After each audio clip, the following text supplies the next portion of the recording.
Welcome back, ladies and gentlemen. Welcome back to the Corbett Report. I am James Corbett of CorbettReport.com, and you're tuned into Propaganda Watch. And this week, we're going to start in a most unexpected location, namely the garden, to learn about the history of the potato. Yes, the humble potato. You may not know it, but actually there is an interesting history about the salvaging of the potato's culinary reputation in France, and what we can learn from that story about how to get people to desire things they otherwise would not desire. Yeah, it's quite instructive. So let's set the table for today's lecture by talking about the introduction of the potato to Europe by the Spaniards, of course, who brought it back from the New World in the 16th century. And throughout the 16th and 17th century, the potato gradually spread throughout Europe. And in some places, it was better received than others. For example, in France, it was not particularly well received. It was regarded as little more than hog food, unpalatable for human consumption. And in fact, by 1748, the French Parliament had actually outlawed the cultivation of the potato because they believed it was the cause of leprosy, amongst other diseases. So it did not enjoy a very good reputation in France, and in fact, people definitely were not eating it in mid-18th century France. But a funny thing happened during the 7 Years' War.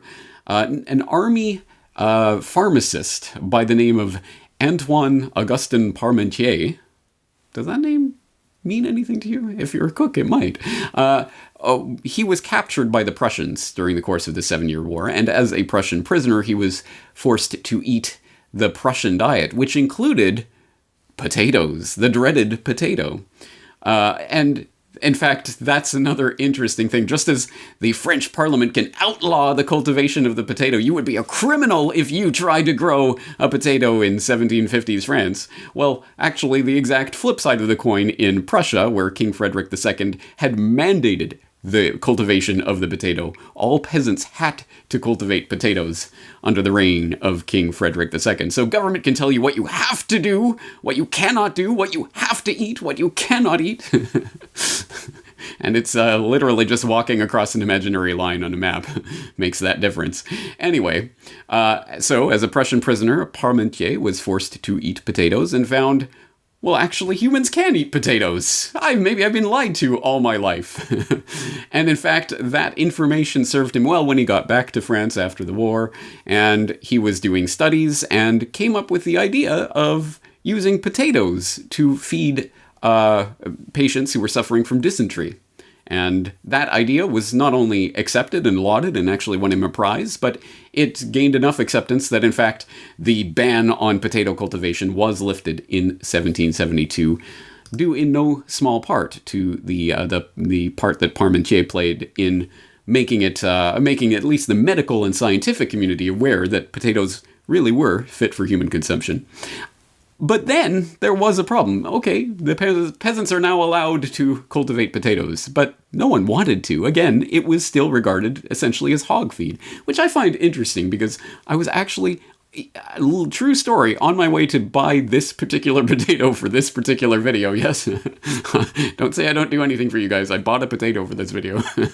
And actually, for no particular reason, I was walking through the produce section of the local supermarket and walked past the apples to get my apple of the earth, the pomme de terre, as the French say. Don't worry, folks. I did take 10 years of French lessons, so don't try this at home unless you are similarly well qualified. But yes, the pomme de terre, the apple of the earth, which is such a beautiful thing. It makes you sound like, oh, of course, I want to eat the apple of the earth. But apparently not. The French were not having it. They did not want potatoes. Even though they were allowed to grow them, no one wanted them. Parmentier, for whatever bizarre reason, really wanted the French to eat potatoes. So he went on a campaign of sorts to get the potato accepted into French society, where he did such things as hosted dinners that were attended by very prominent and famous people of the day, including Benjamin Franklin, as well as Antoine Lavoisier and others. He even gave potato blossoms to the king and queen. He did a number of things, basically trying to get the French people to notice and to accept the potato. Look, even the royals are doing it.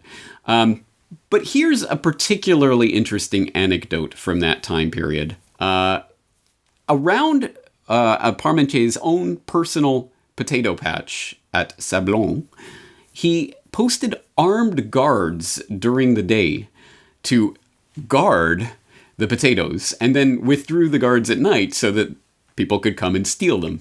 Because if there are armed guards around a particular plot of land, well, whatever's growing there must be valuable. He's guarding it, so people would come and steal them. He, in fact, allegedly, gave his guards instructions to let anyone at any time, day or night, to steal as many potatoes as they wanted, and or to bribe the guards with whatever bribe, large or small. All bribes must be accepted, and let people take the potatoes.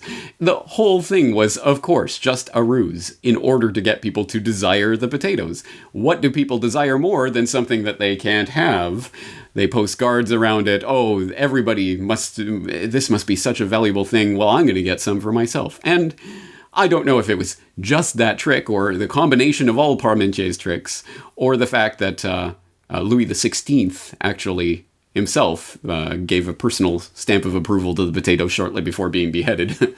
But all of those factors combined, and ultimately a few years into the revolutionary France, even the revolutionaries were allowed to eat potatoes and encouraged to eat potatoes. So eventually the potato did gain acceptance in France. Now, again, it's an intriguing part of that story that if you put armed guards around something, well, people are going to desire it. You can create an artificial desire by creating artificial demand. Oh, everybody's trying to get it. I better stop people from getting it. Hey, what's everybody trying to get? I want it. If this tactic sounds familiar, then good.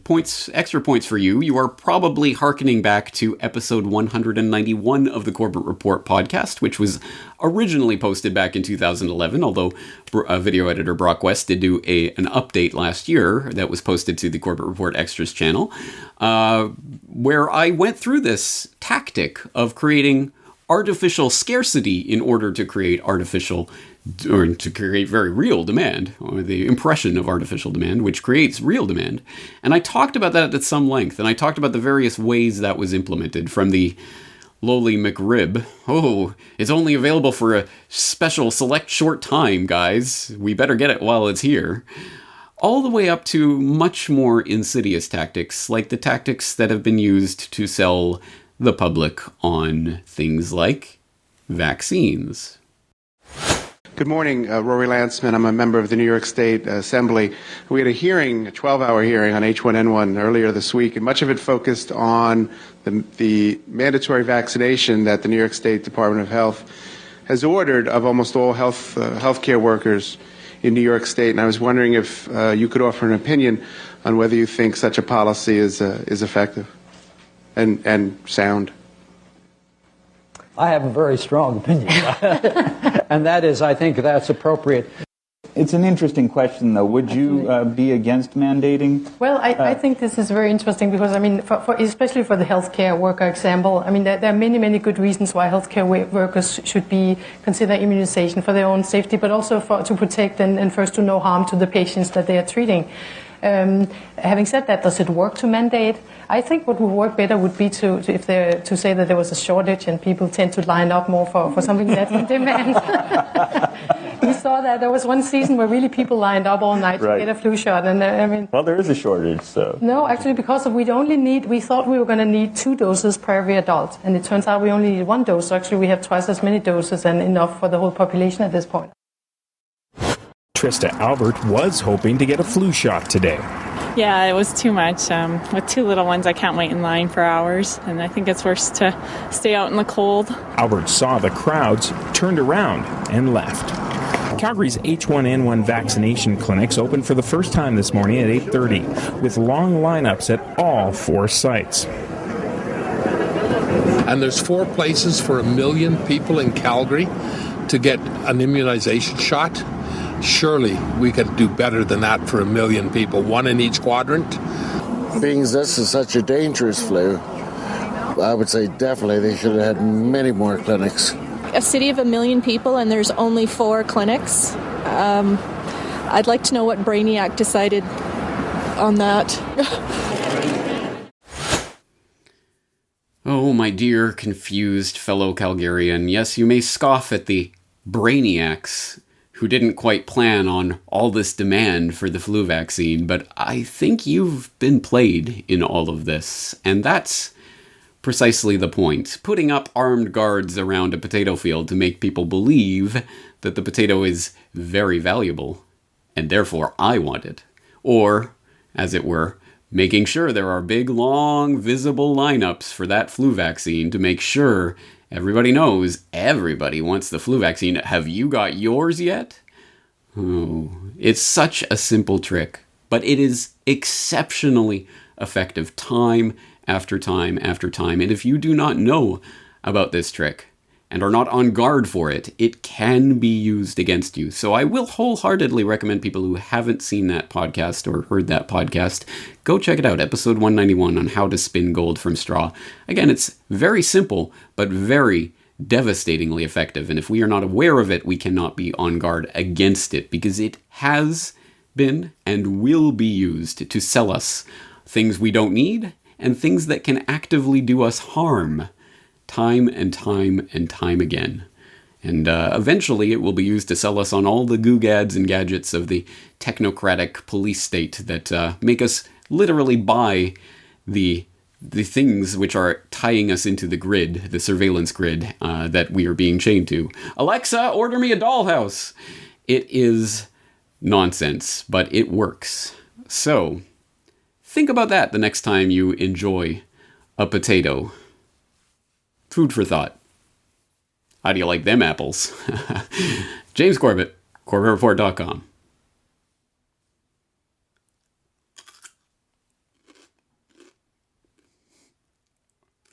I immediately regret this decision.